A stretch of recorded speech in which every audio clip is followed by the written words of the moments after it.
Hello, my name is Paul Buckley, and I'd like to welcome you to the third part of a series of informational shows that the Seekonk Board of Assessors are doing to better inform the town residents of what the Assessor Department in Town Hall does and how it operates within town government for you. These presentations will be posted on Channel 9 and will also be available sometime in the future on the town website. And remember, you can always call the Assessor Department with questions at 508-336-2980 or visit our website currently at www.seekonkinfo.com. The information in this program was gathered with input from the Department of Revenue, the Division of Local Services, and the Seekonk Assessors Office. Tonight's show will focus on Proposition 2.5, the annual levy limit, and exclusions. Accompanying me this evening is David Batassi, Chairman of the Seekonk Assessor Board. And with that, let's continue on with our third presentation. So, what is Proposition 2.5? Proposition 2.5 is a voter initiative law that limits the property tax levy of cities and towns enacted in the 1980 state election. It took effect in fiscal year 1982. So as you see here, we have the levy building blocks. There's the levy limit, and the levy ceiling. And the Department of Revenue determines the annual levy limit and levy ceiling for each community. Mr. Batassi, question that I have on this. How does the DOR actually get involved? What's the... Like the tax rate, really the Board of Assessors and the assessor, the full-time assessor, in conjunction with the financial director, works out the ceiling, the levy limits, and all the information on that block, and sends it up to DOR for their approval and certification. So strictly speaking, they determine it, but in fact, we do it here locally, and we get the blessing from DOR. We have the blessing from them, yep. Yes. They approve it, and exactly. we'll move on. Okay, thank you. So the definitions of the levy. The property tax levy is a revenue a community raises through real and personal property taxes each fiscal year when it sets its tax rate. The property tax levy is usually the largest source of revenue cities and towns have to fund their annual budgets. Next slide. The levy limit. The levy limit is the maximum dollar amount a city or town can levy in a given fiscal year. It defines the maximum amount of property tax revenue a community will ordinarily have to support its annual budget, and is the primary limitation established by Proposition 2.5. Now the levy ceiling. The levy ceiling is the maximum amount the levy limit may be in a given fiscal year. It is a constraint on the size of the annual levy limit and is a secondary limitation established by Proposition 2.5. So basically, a community cannot levy more than 2.5% of the total full cash value of all taxable property in the community. The 2.5 limits. The property tax levy cannot exceed the levy limit for the fiscal year, and the levy limit cannot exceed the levy ceiling for that fiscal year. Mr. Batassi? Right. So Paul's introduced us to some of the basic definitions and fundamental concepts of 2.5, which is a broad, very broad-based bill. A lot of mathematics, and it's not just 2.5% above last year. I mean, the common misbelief is, okay, I take my last year's bill, add 2.5%, it can't go above that. Well, right. It's quite a bit more complicated than that. We're going to try to clear up a few of the myths about it. We'll see if we can. Next slide. So the annual levy limit, still sticking with our definitions, which is the maximum dollar amount your city or town can raise, levy, in a given fiscal year. And that's set by the formulas which get approved by DOR. So, and this is how they do it. Here's how we do it. We start with the base. The base is going to be last year's base. So let's say the levy limit for any given fiscal year is based on the previous year's levy limit. And therefore, it's historic, and it goes on and on. The prior year's limit, not what we actually raised, but the limit is the base. One more time, that's the way it goes. Now, having that, there are a couple of things that allow it to increase. The first increase is what the Proposition 2.5 is mostly about, 2.5% increase. Automatic. Automatic. The town can go take their last year's limit and raise it by 2.5%. The other factor is new growth, very important. Not easy to calculate, but quite an interesting process. And as you might guess, new growth is to do with the town growing in real estate, taking undeveloped land and developing it, for example. Additions on property. Additions on your home, or buildings or businesses moving into town, putting up. And so, as you might guess, therefore, the new levy limit is going to be the previous year's levy limit modified by the 2.5% plus new growth. The formula for calculating the preliminary levy limit for any given year is the prior year's levy plus the 2.5% plus new growth. Next slide. There it is pictorially. There's the ceiling at the top. Previous years here at the bottom. Let's say, for example, it's 100 million, last year's levy limit. Proposition 2.5 allows you to add 2.5 million to the levy limit. And let's just say there are $2.5 million worth in value of new growth in town. So your new levy limit is 105 million. And that's the levy ceiling. In this case? That would be the levy ceiling, yeah. Okay, the levy ceiling. But it is, right. They're both in the same right here. Next slide. New growth factor, which we've discussed a little bit. New growth is a dollar increase in the annual levy limit that reflects additions to the community's tax base since last fiscal year. Proposition 2.5 annually increases the levy limit so that cities and towns can raise additional taxes to meet service demands due to this new development. It only makes sense. It has to be. As the town grows, we can't limit the town to spending at the levels of 10 years ago when we've got more people living in town, more businesses and so on. How do we calculate it? Well, the new growth factor for any given fiscal year is the previous year's tax rate.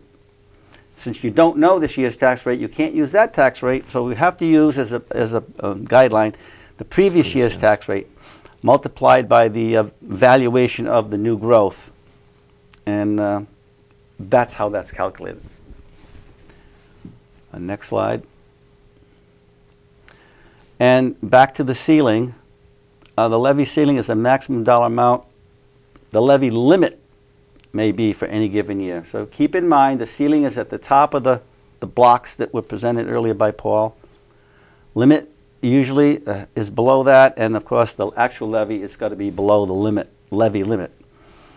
And the calculation for the ceiling is pretty straightforward. It's another 2.5% computation, and it's arrived at by simply taking, in that given fiscal year, the total assessed value of the town and multiplying it by 2.5%. Final levy limit determination. The final step then in determining the new levy limit is to compare the subtotal that results from the prior years plus the annual 2.5 plus new growth, and comparing it to the year's levy ceiling. And the new levy limit has got to be the lesser of the two, since the limit cannot exceed the ceiling. So here's the example again that we'll go over it one more time. So last year the limit was 100 million, the levy limit. That's the base from which we can increase 2.5%, which of course is 2.5 million. We in this example we're assuming growth of 2.5 million. Add the 100 million in the prior year levy limit base, and we're up to 105 million. for the levy limit. The assessed valuation of the community this year is, let's say, $10 billion. That's the total in this example. Multiply that by 2.5%, and there's the ceiling, $250 million. Since the calculated levy limit was 105, is less than the ceiling, and we take the lesser of the two, then the new levy limit is $105 million. Very good, very good.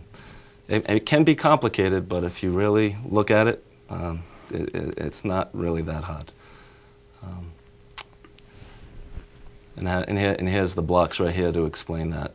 So you had the levy limit base at 100 million, prop 2.5 at 2.5, growth 2.5, subtotal 105. The levy ceiling was 250 by the calculation, so the subtotal in the levy limit equals 105 million, and that's what it is. So, wait a minute here. Don't we have some referenda types to talk about? Next slide. An overview. A city or town may levy above its annual levy limit or levy ceiling with the approval of voters in a referendum election. So the referendum types. On the higher levy, there are two types of Proposition 2.5 referenda that allow a community to levy above the levy limit or ceiling. They are used for different purposes and have different impacts on the amount of a community can levy in the year voted in future years. They are the levy limit override and the exclusion. The lower levy is the Proposition 2.5 referendum question that requires a community to reduce its annual levy limit, and that is the underride. Next slide.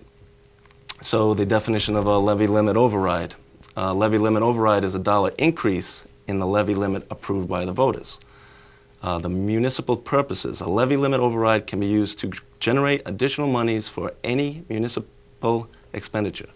It is generally intended and usually used to raise extra funds for annual operating and other recurring costs.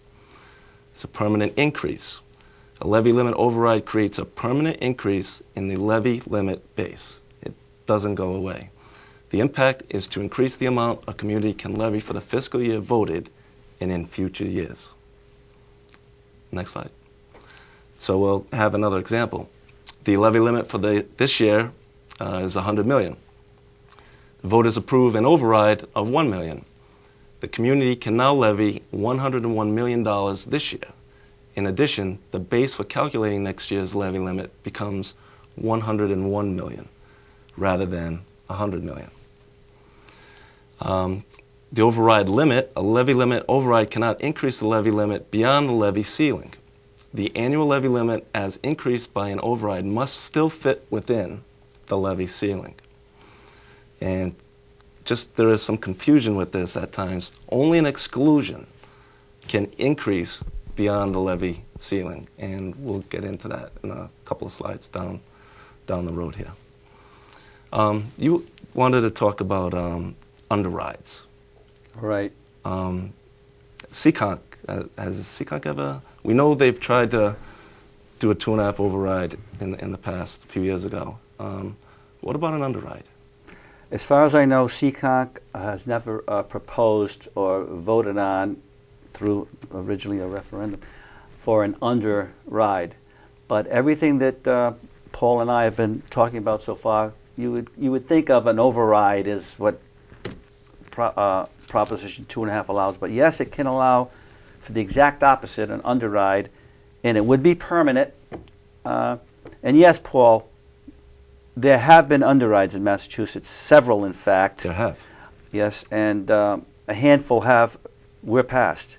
Mm-hmm. And I inquired about, now why would a town do an underride? Well, if spending gets out of control in town, the people usually, I think in all cases, started the action for underride, got it passed through the usual... Yeah, right. It was through the 2.5, right. Through 2.5, yeah. And so what happens is, of course, now we can't spend 100 million. We can only spend 99 million and 98. Right. It's put the controls. It forces the town to cut spending. Right. Right. So it has happened. Okay. Very good. So with these blocks here, an example. So for this year on the left, you have your levy limit base of 100 million. The growth was 2.5 million. Voters put in an override of 1 million, and now the community can levy 101 million. So next year, to the right, the levy limit base would be 101 million, and then Proposition 2.5 new growth, and then so on. There could be an override, there could be exclusion, whatever, but that would be the start of the next year. And here's the underride. So the levy limit it was 100 million the year before. You have the underride, it goes backwards, of 1 million, and the levy limit base would be 99 million. Next year, the levy limit base would start off as 99 million. And then, question mark, who goes on there? New growth, maybe overrides, maybe exclusions. 2.5. 2.5. And that's how that goes. Okay. The exclusion, Dave, this is your part. Yep. So now the exclusion is kind of an override, but specifically it's an amount of money the community can levy in addition to its regular levy limit, approved by the voters to finance capital spending, basically. So it's much different. Yes, not only is it specific in what it can be used for, namely capital expenditures, but it also has a time limit, unlike the override, whereas the time override is forever. An exclusion is limited by the length of the funding bond issue or to fund the debt. And it goes away. I think there's some more slides. Next slide, Yep. please. Might get into that a little bit. There we go. More than I did there. So what are the general purposes? It can be used to generate additional monies for capital purposes only, as we just said. And capital purposes are those for which a community can legally borrow money under mass law. A community may generally borrow only to construct or acquire its public infrastructure or other physical assets. Examples: schools, public works projects, purchasing of public buildings, open space, conservation, and so on, and equipment that would be used for municipal use. Police cruisers, fire trucks. The big computers, stuff. The big stuff. Think big, and that's what the override, and think capital. Now, not all capital expenditures are huge amounts in the millions. Sometimes a little small, so there's provision for that coming up. Is it the next slide, possibly? Let's see, next slide. Oh yeah, the feature we've mentioned, it's temporary. And you can increase the maximum amount we can levy, but only for a temporary period of time, obviously when the debt goes away. We pay on it every year until it goes away. It's not part of the levy limit. It doesn't affect the year after year calculation for the new base for spending, so it doesn't raise it in that way, doesn't raise the levy limit in that way. And it doesn't say it here. I think it might be coming up, but I'll mention it now since it's on my mind. What it can do is go over the ceiling, unlike an override, which is the thing that Paul and I had to research, Paul more than I, because it wasn't quite clear in the literature. Not even when we read, we went and researched this, of course on the internet, read Mass General Law. Right. Boy, you had to really pick through it. You had to pick through it. You had to find out. To read farther down. Yep. They didn't really do a good job of explaining yeah, it right in one then and place you would read where you can never violate the levy ceiling, and then you read another place where you can. Yeah. So we've sorted it out, and that's the main difference. The debt exclusion can, in fact, go over the ceiling. And what's our last sentence here? Two types of exclusions for voters: the debt exclusion, which we've really just talked about, and the capital exclusion. Let's talk about those. We've kind of been on debt exclusion, meaning large capital expenditures. Next slide. So a lot of words here. It's going to be summarizing what we've already said, but basically the debt exclusion is used to obtain voter approval to increase the levy to pay for capital projects financed by borrowing. Major capital items such as we've said, construction of new buildings, schools, and so on and so forth, financed by borrowing, and then repaying that over a fixed number of years. And those fixed number of years, that's when it goes away after that fixed number of years is over, unlike the exclusion that we've, the override.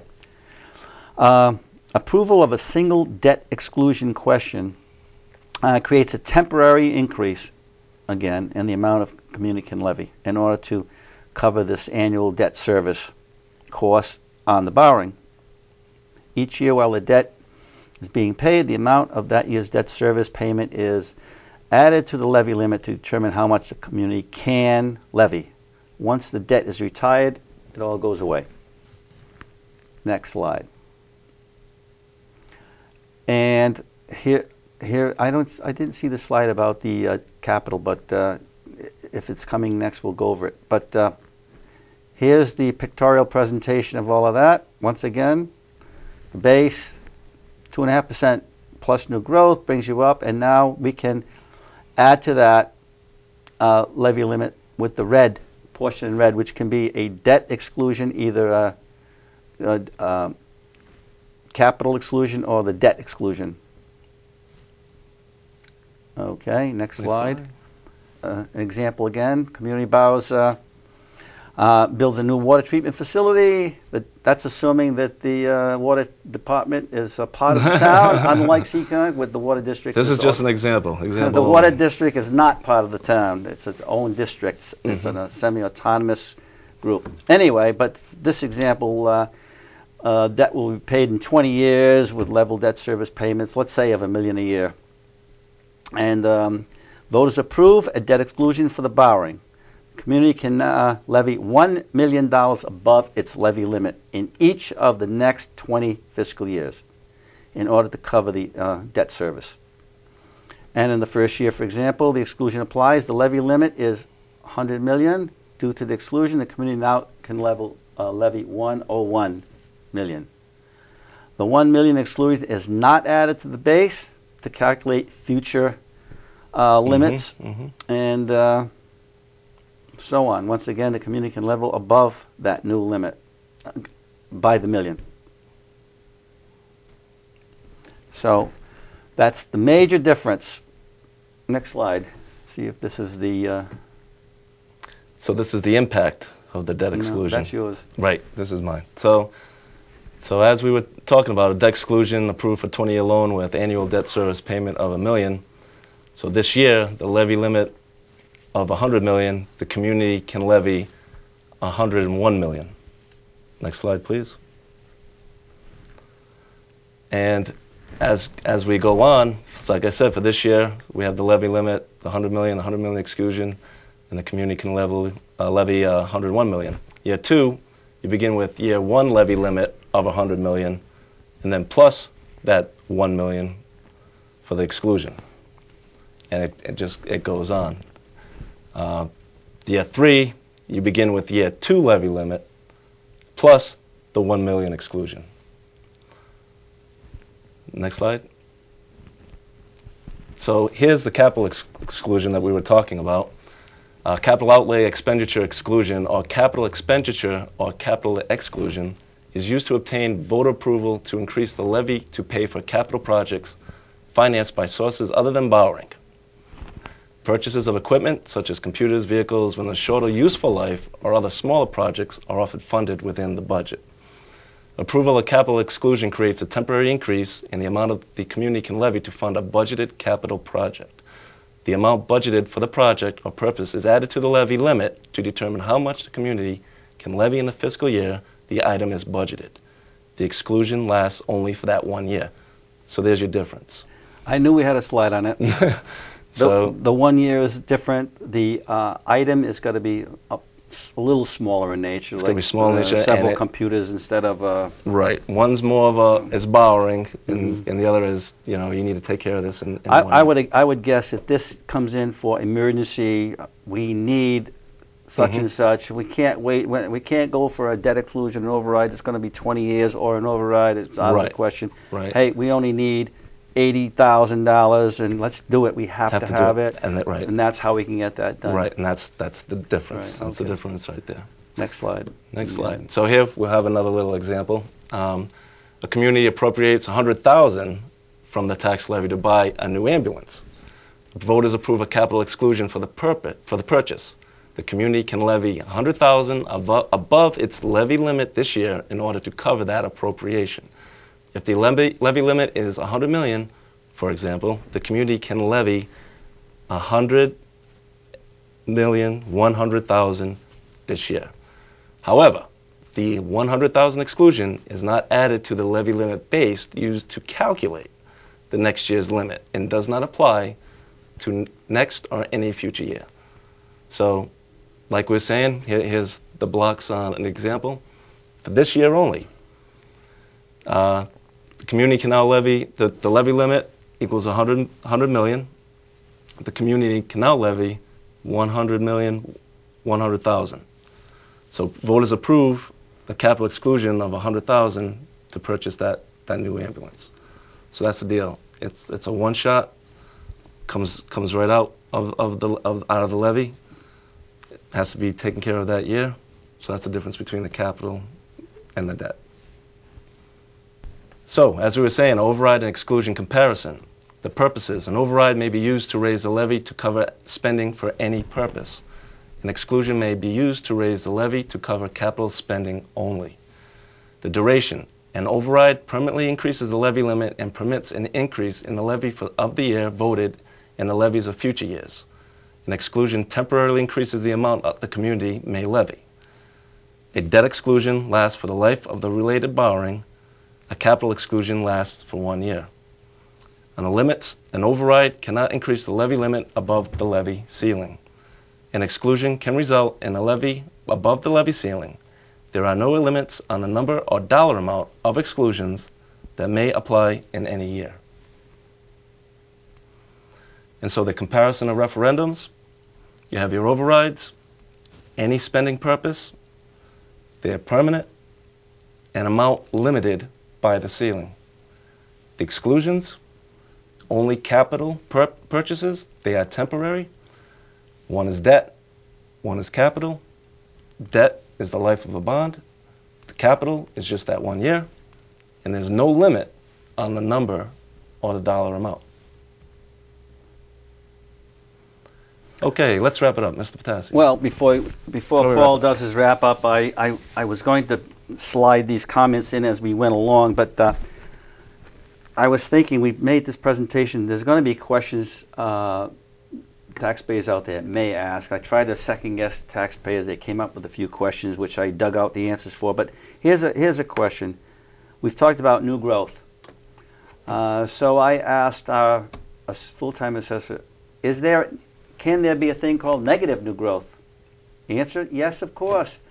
And here's some examples. Well, there's a fire and it totally destroys a shopping mall that was a big part of our town. Mm-hmm. Well, guess what? If one house is destroyed by fire, that has to be entered in the calculation for new growth. It reduces the new growth calculation. You can't have a negative new growth number, but you can reduce $200,000 in new growth down to maybe $100,000 based on the loss of some valuable property. Okay. So just in case anybody's wondering, yes, there can be a negative growth increment. We've talked about the levy all night, all during the show, but keep in mind the levy, which is the biggest part of the total spending in the town, is just that, a part. There are other incomes that are not governed by this presentation at all by 2.5. And that would be money from the state, typically called cherry sheet money, which is all the money gets back from lotteries, meal tax, room tax, and all these other things. Other income is fees the town levies, licenses that we issue and sell, and so on and so forth. Right. Yep. And believe it or not, gifts. Some people do leave money to the town. They go in generally and typically in other towns and in Seekonk, they're going to trust funds which generate interest. And usually there's stipulations that you can only take the interest. But those are other things that add to our spending. So it's not just the levy. The levy is the biggest part. We've talked about the underwriting. There's one last quick comment I'd like to make. Seekonk is worth $2.1 billion with a B dollars this year. Do the math. 2.5% of 2.1 billion is approximately $50 million. That is Seekonk's ceiling. Our levy limit this year was just shy of 30 million. So you can see that Seekonk's levy limit of 30 million and its ceiling of 50 up substantially separated. $20 million is a huge amount. There's one more thing we have to know. We know the ceiling was 50, is 50. We know the limit is close to 30. What was our levy? It was 37,000 short of the limit. Wow. So our levy was 29.6 or 7 million, something around there, awfully close. So to use real numbers, 50, 30, and the levy was 29.8 or something like that. That's very good. That's very good. Thank you. Thank you. Okay. So just to wrap this up, what is the procedure to implement all of this? Again, the referendum decision, the decision to place a Proposition 2.5 referendum question before the voters is made in town and by the selectmen. The referendum procedure, the voting quorum, a majority vote of the selectmen is required to place an override or underride question on the ballot. A 2/3 vote is needed to place an exclusion question before the voters. An alternate procedure can be a local initiative procedure, may be used only to place an underride question on the ballot. A community must have a local initiative procedure in its charter for this alternative to apply. And a question form. The form of each type of question is set out in the law and must be used to be properly presented. Override and exclusion questions state the purpose for which the additional dollars are being sought. Overrides, underrides, and capital expenditure exclusions specify a dollar amount. And that'll be it for this show. Our next show, which we'll hopefully be doing maybe sometime in May. The Assessors Department's going to be busy the next couple of months, and a few of us are going to be on vacation. But what we'll be talking about is property classes, the tax classifications, tax rate, and how we set the tax rate. So with that, I'd like to thank Mr. Patassi for being here today. And I would like to thank you for the hard work you've done. Paul does 99% of this. Thank you, sir. And we'll see you next time.